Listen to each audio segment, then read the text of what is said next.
Hello, I'm Peter Martin with Trading 212, looking at the top 5 most common mistakes made by new traders.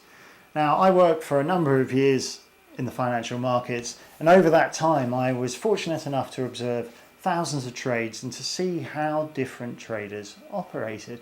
And I noticed there was a commonality between the mistakes that were being made by the less experienced traders, which was in contrast to how the more professional traders behave. So what I thought we'd do today is I run through what I think in my experience are the top 5 most common mistakes that I noticed. So I'm going to run through these in reverse order. So number 5 was failure to prepare sufficiently.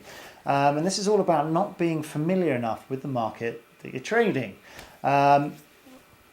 What is useful about being familiar with the market is it helps to manage expectations. If you've got insufficient experience, then it means that actually people tend to have unrealistic expectations for profit, unrealistic expectations about what kind of losses they might get, and these things actually contribute to knocking people out of the market early on in their trading career. So what kind of things were they failing to do? Well, they didn't perhaps go back and look at historical price ranges to see whether we're currently in a low or a high volatility environment by historical standards. And these things can help with important trading aspects like position sizing and stop placement. Now, of course, today we're fortunate that demo trading accounts are readily available. So what that allows you to do is go in and trade the market of your choice without risking any money and sort of build up some level of experience so that you can correctly manage your expectations. Number 4 is a lack of discipline, and this is another way of putting this is thinking with your heart instead of thinking with your head. Now, the best traders, the more professional ones, are actually very dispassionate. They actually behave more similarly to how a company might behave when it was operating in the financial markets. So you would never see a company sort of in the heat of the moment just throwing out its own trading rules about how it's going to hedge its positions or manage its risk.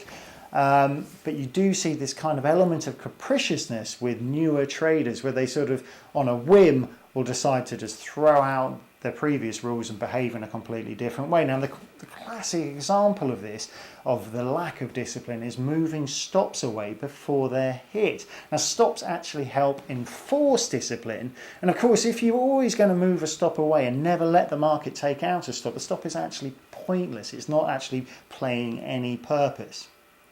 Now, number 3 is trading without a plan. Now, a proper full trading plan should actually have several elements. And most new traders tend to be only really interested in one of these, which is entry levels. That's the one that everyone's very interested in. You know, what level should I buy in at?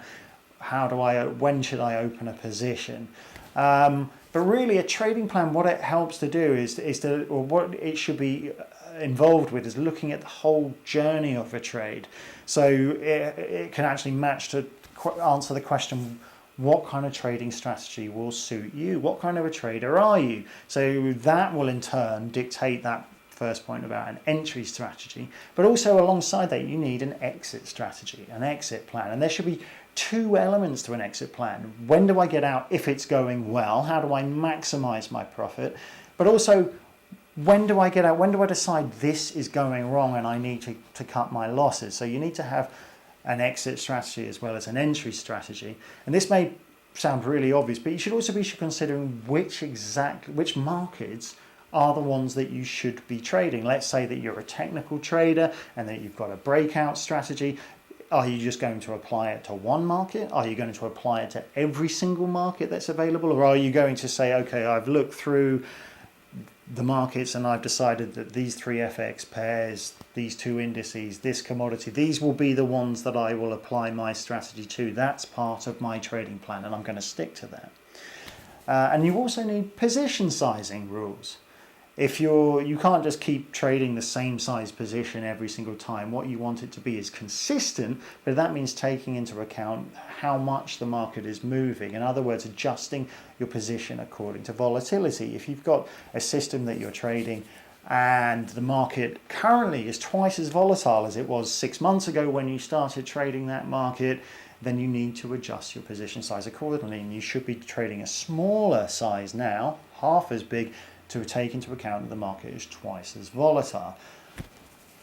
Now, the number 2 in our list is ignoring losses or paying insufficient attention to bad trades. Now, it may be hardwired into human nature, but we are very focused and obsessed with profits. We're very interested in taking our profits, but we don't pay sufficient attention to losses, or we have a natural inclination to operate that way. Bad trades are like weeds in your garden. Now you need to really pay attention to these and get rid of them before they grow to be unmanageable and before they take over your garden. Good trades are like roses and you want them to grow. So ideally you don't want to cut them down when they're still small, when they're still growing.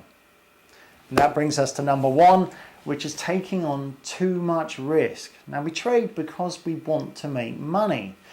But even if you've got a strategy that is a good strategy that might make you money in the long term, it's still possible to lose because you trade too large initially and just blow yourself up and then don't have an opportunity to maximize your profits from using that strategy because you're just not able to play the game any longer.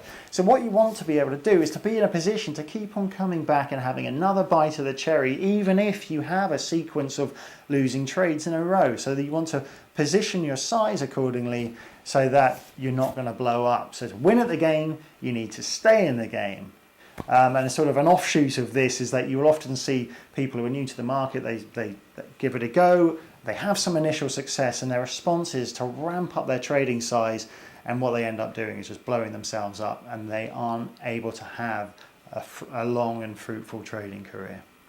So that's my rundown of the top 5 most common mistakes made by traders. If you agree or disagree, let us know what you think. Send us some feedback with a comment in the comments section below. I hope you enjoyed the video. If you did, hit the thumbs up and give us a like. Don't forget, we've got lots of other videos and we've got lots more coming up in the days ahead and the weeks ahead. If you hit the subscribe button, you won't miss out on any of those. But for now, that's all from me, Peter Martin, with Trading 212, and the best of luck with your trading.